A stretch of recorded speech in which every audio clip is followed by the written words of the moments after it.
after we hit all-time, record highs again yesterday, is this going to continue into the second half? I mean, should we all have FOMO if we're not already in the market and just be pouring in?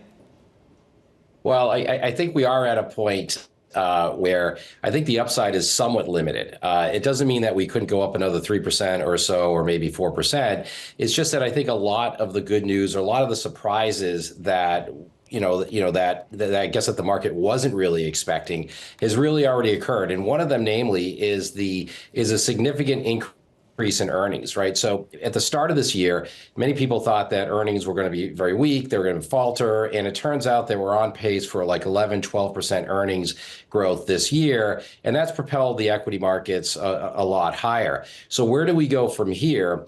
The issue that I have with this is that already, if we even start to look into 2025, what consensus expectations are for earnings would be around $277, $278, which would be about another 13% earnings growth from projected levels.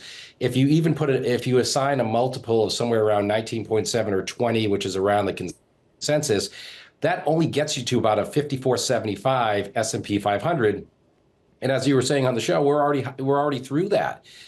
So how much further can we go? How much further can this overshoot take us? What we would need to see is a broadening of the rally, a cyclical recovery in some of the more lagging sectors to really start to participate. Yeah, I mean, first off, I want to give a shout out to Jess Metton and Bloomberg News' equities team, because they've been writing about this earnings expansion. 3 quarters in a row, I think, of expansion after 3 quarters of contraction. But, Jim, is that the S&P 500? Are all those companies growing earnings, or is it really the Magnificent Seven growing earnings and the rest of them still in recession?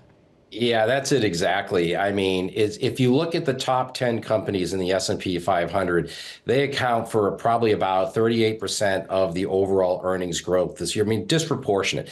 If you look at the S&P 490, so X out those, say, top 10 companies, earnings growth is flat to slightly positive, right? So it's really just a very narrow sliver of the overall market that is actually driving these, that's driving these valuations.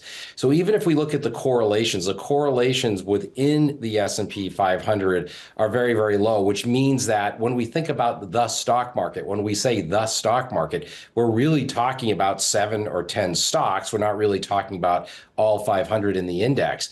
So this becomes somewhat concerning, because when we make an economic projection and we say, what is the health of the economy, the equity markets should reflect that in some ways, but we're actually not seeing that. So we need to be a little bit careful in terms of how we connect those two things.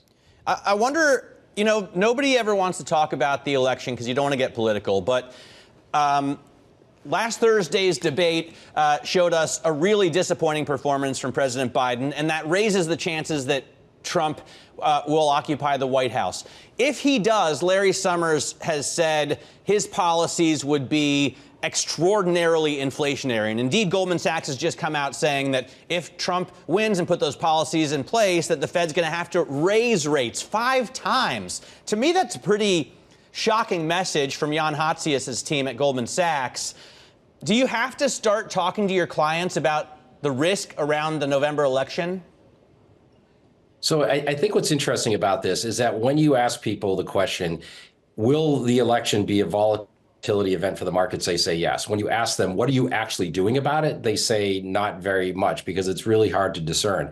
If we take Trump's supposed policies at face value, which is tariffs and maybe potentially weakening the dollar and spending and all these various things at the headline level, that could be thought of as inflationary. But look, he's already been president. We know what he's done. A lot of times he comes out and he'll throw a very high headline number out there for tariffs, and he's willing to negotiate it back down.